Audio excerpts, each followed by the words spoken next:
I wouldn't say I'm totally lost, but wandering without direction is not something that I'd want to do on this kit. So I'm going to be adhering to the instructions pretty much to the letter.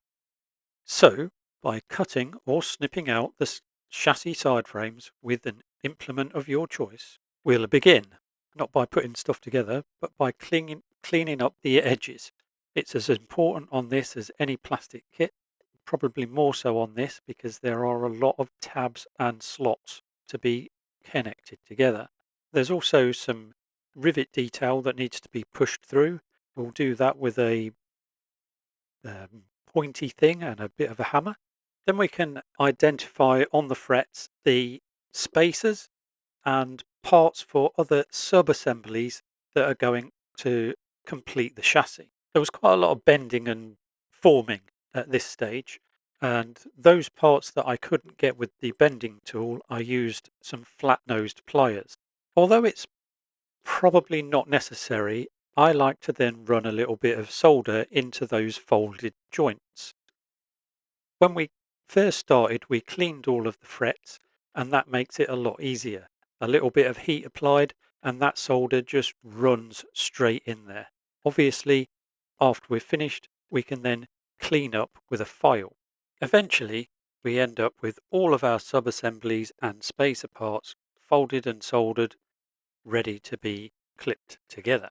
With the aid of some turned brass spacers that are included in the kit, we can bolt the side frames together and then clip all the sub-assemblies frame spacers together properly.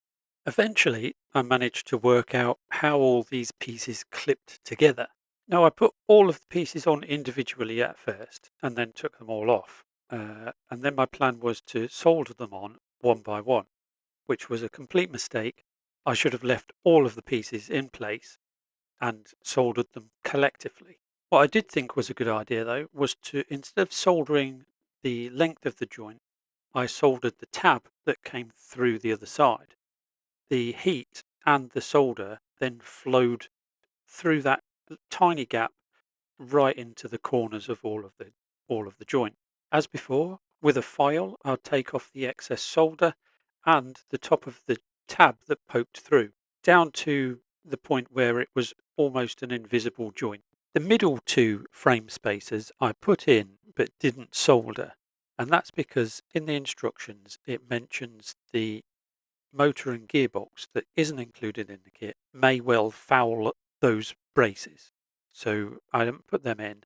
We'll see how that goes in episode 4.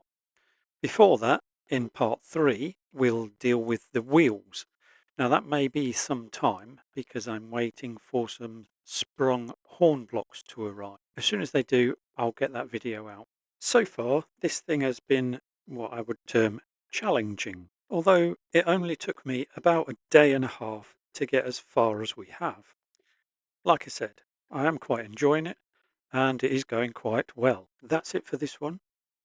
Thanks for watching. See you in part 3.